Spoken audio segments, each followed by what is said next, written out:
Good morning 8th class. This is our chapter number 12 India marches towards freedom and video number 6 of this lesson.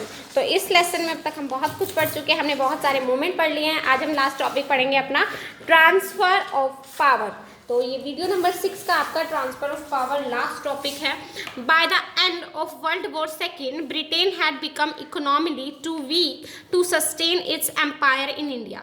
अब क्या हुआ, second world war के बाद जो Britain था वो बहुत ज़्यादा वीक हो गया था इकोनॉमिकली स्टैंड से, या कह सकते हैं इकोनॉमिकली वो बहुत ज़्यादा वीक हो गया था और वो इंडिया में अब अपना एम्पायर को सस्टेन नहीं कर पा रहा था. And in the post war elections to the legislature the Congress won all the general seats and the Muslim League won the seats reserved for Muslim.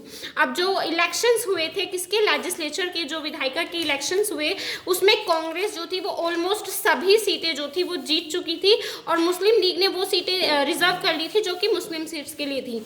And due to widespread unrest in India the British prime minister Clement Attlee decided to transfer power to Indians and soon as possible. और इसी वजह से अब क्या हुआ था, जो British prime minister थे स्लेमेंट एटल, उन्होंने ये डिसाइड किया कि जो अब इंडिया को उनकी पावर सौंप देनी चाहिए और जितनी जल्दी हो सके ये काम करना है. Next, cabinet mission. After the second world war British realize that they can not rule India for long.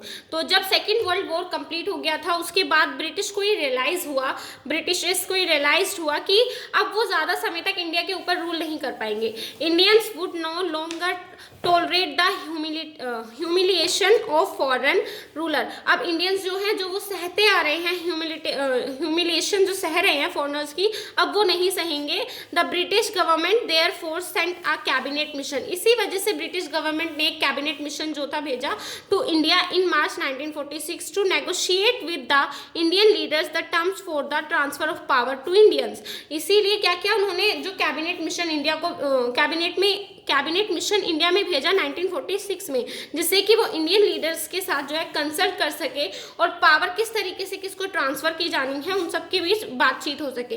The cabinet mission suggested that India should be federation while giving a large amount of autonomy to the provinces and state. तो cabinet mission ने ये suggest किया था कि India को जो है federation एक तरीके से बनानी चाहिए, संघ बनानी चाहिए, क्योंकि जो यहाँ पर प्रोविडेंस और स्टेट हैं उसमें लार्ज अमाउंट में एक तरीके से कह सकते हैं पीपल भी हैं और उनकी जो पावर्स है उनको सही तरीके से डिस्ट्रीब्यूट करना था.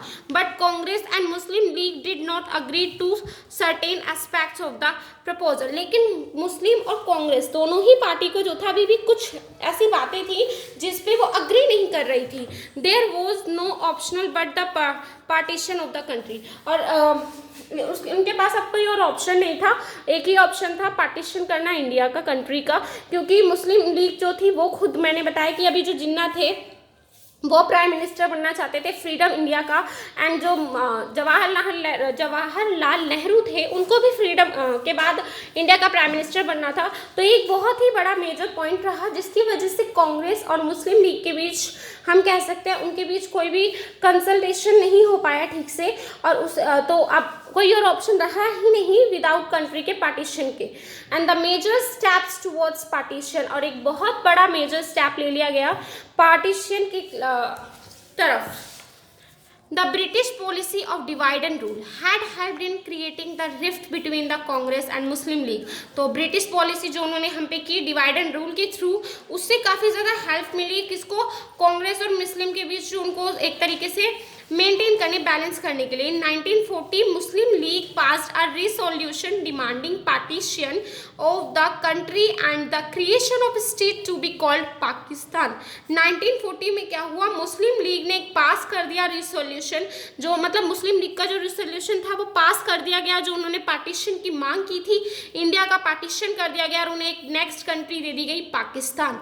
After the failure of the cabinet mission large scale communal riots started tearing the country apart. अब कैबिनेट मिशन के फेल होने के बाद जो क्या हुआ, लार्ज स्केल पर जो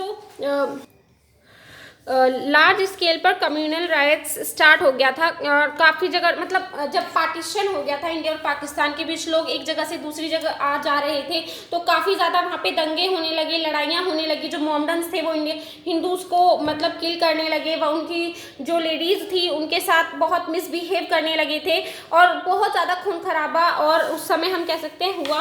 on 16 August 1946 Muslim League launch the direct action day to get Pakistan by brutal force. तो अब 16 अगस्त 1946 को मुस्लिम लीग ने एक डायरेक्ट एक्शन डे जो था लॉन्च कर दिया, जिसमें उन्होंने पाकिस्तान ने ब्रूटल फोर्स जो थी वो भेजी। एक तरीके से Mahatma Gandhi toured East Bengal and Bihar to check this terrible riots. अब क्या हुआ कि महात्मा गांधी की पूरी इंडिया में क्या हो रहा है उस चीज़ को चेक करने के लिए बंगाल और बिहार उन्होंने वो गए ताकि वो देख सके कि किस तरह का टेरिबल जो राइट्स है वो इंडिया में इस समय होने लगा है। मतलब जो फ्रीडम के बाद उन्हें कंट्री चाहिए थी और वो कंट्री उन्हें इस तरीके से मिलेगी, इन लोगों ने इमेजिनेशन भी नहीं की थी। क्योंकि जब पार्टीशन हुआ इंडिया और पाकिस्तान का, उसके बीच यहाँ पे जितना हम कह सकते हैं ब्रिटिश लोगों ने इतना ह्यूमिलेट नहीं किया होगा जिस समय जो सिचुएशन उस समय क्रिएट हुई वो लोगों ने फेस की थी। India wins freedom. Finally, Lord Mountbatten, the Viceroy of India, announced that India would become a free nation and a new state of Pakistan would be created along with a free India. तो अब finally जो Lord Mountbatten थे, viceroy of India जो थे हमारे, उन्होंने announce किया कि अब जो इंडिया वो है एक फ्री नेशन बन चुका है और पाकिस्तान एक सेपरेट नेशन बन चुका है। And the nationalist leaders reluctantly agreed to the partition in order to bring to an end the terrible communal rights। अब जो था दोनों ही नेशनल लीडर्स जो थे उन लोगों ने इस चीज़ को अग्री किया और वो लोग मान गए। ऑन July 20, 1947 the Indian Independence Act was passed in the British Parliament. जुलाई 20, 1947 को इंडिया इंडिपेंडेंस के दिन एक तरीके से एक एक्ट पास हुआ था, Indian Independence Act, British Parliament में। Power was transfer to the two new dominions India and Pakistan. अब जो थी पावर जो थी डिवाइड की गई या कह सकते हैं ट्रांसफ़र की गई टू जो हमारी न्यू कंट्री बनी इंडिया और Pakistan. Pakistan became independent on the midnight of August 14 and on 15 अगस्त 1947। तो पाकिस्तान अब एक इंडिपेंडेंट कंट्री बन गया था 14 अगस्त की मिडनाइट को एंड 15 अगस्त 1947। तो the national flag of independent India was hoisted at Red Fort. और उसके बाद क्योंकि इंडिया और पाकिस्तान जो थे फ्रीडम कंट्री हो चुके थे, इंडिया में रेड फोर्ट पर जो था फ्लैग को जो था फहराया गया। Jawaharlal Nehru took over as the first prime minister of the India and Lord Mountbatten became the first governor general of India. तो जवाहरलाल नेहरू ने लाल किले पे झंडा फहराने के बाद वहाँ पे ओथ ली और वहाँ वो फर्स्ट हमारे प्राइम मिनिस्टर बने। और उस समय हमारे जो फर्स्ट गवर्नर जनरल रहे वो थे लॉर्ड माउंटबेटन। तो इस तरीके से हमारे इंडिया को फ्रीडम मिल गई। एंड आपका ये चैप्टर जो है वो कंप्लीट हो गया है, इसी के साथ आपका सिलेबस भी कंप्लीट हो जाता है।